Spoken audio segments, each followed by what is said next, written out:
ये इंतहाई हैरानकुन बात है कि मोहम्मद रफ़ी के बहन भाई पाकिस्तान में हैं, इनके वालिदैन की कब्रें पाकिस्तान में, लेकिन भारत चले जाने के बाद वो पलट कर पाकिस्तान की सरजमीन पर नहीं आए।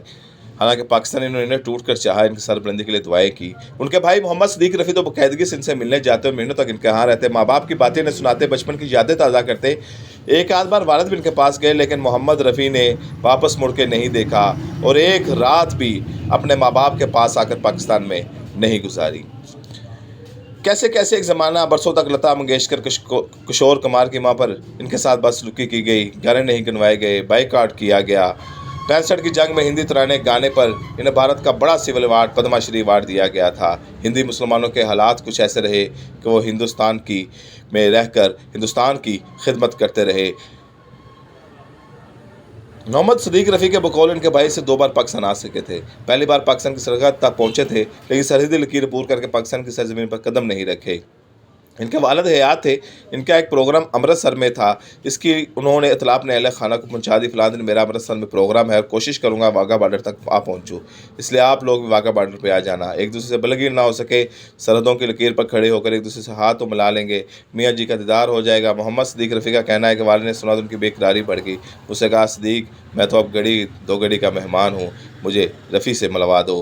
मोहम्मद सदीक रफ़ी अपने दूसरे बहन भाइयों और वालदा को लेकर वाघा बॉर्डर पहुँच गए। चश्मे फलक ने इस रोज़ अजीब नज़ारा देखा। सरहदों की बरीक लकीर पर भारी दरवाजे में मोहम्मद रफ़ी की आमद पर खुल गए।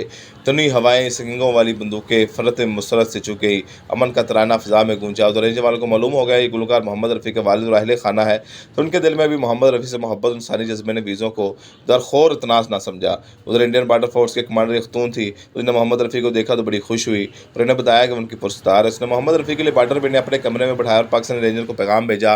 दोनों मुल्कों के सर्दी अफसरों के दिल राम हुए। उधर से मोहम्मद रफ़ी के वालिदैन भाई बहनों ने सरहद पार की। इंडियन सर्दी फोर्स खतून के दफ्तर में ले जाया गया। माँ बाप से बरसों बाद मुलाकात ने मोहम्मद रफ़ी को तरपा के रख दिया। माँ बाप इसे कलेजे से लगा कर चूमते रहे। खुशी के आंसू और हिचकियाँ रवां थी। माँ और वालदा ने मोहम्मद रफ़ी को अपने साथ चिमटा लिया। सरहदों के मुहावज़ों के दिल भी बेसाख्ता बिलक पड़े। मोहम्मद रफ़ी ने जब खतून अफसर का शुक्रिया अदा किया तो उसने एक फरमाइश कर दी, मैं तो अब एक गाना सुनूंगी आपसे, मेरी इच्छा पूरी हो जाएगी और मैं इस लम्हे को याद रखूँगी। मेहमान रफ़ी को मैंने खुद अपने सामने सुना है। अच्छा जी, कौन सा गाना सुनाऊँ? मोहम्मद रफ़ी ने सादगी से पूछा। वही हिचकी वाला गाना, मैंने पीना सीख लिया।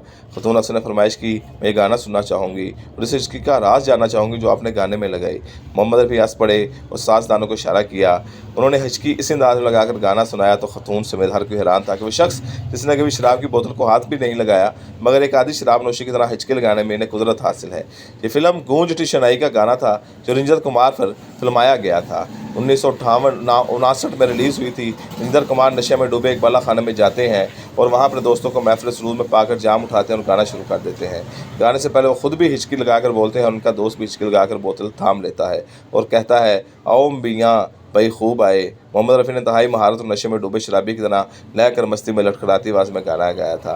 मैंने सीख लिया पाप कहूँ या पुन, मैंने पीना सीख लिया। मोहम्मद रफ़ी किसी कैफियत में गाता देखकर दो बड़े दुश्मनों के सरों पर मोहब्बत का जादू चल गया और मोहम्मद रफ़ी से रोज़ काफ़ी देर तक वालिदैन के पास रहे। इस मुलाकात के बाद जल्द ही उनके वालिद का इंतकाल हो गया। अभी 65 की जंग नहीं हुई थी। वह वक्त पर इनके जनाजे को कंधा न दे सके। इन्हें तार दिया गया, इतला तो मिल गई, लेकिन इनका बर वक्त पहुँचना मुश्किल था।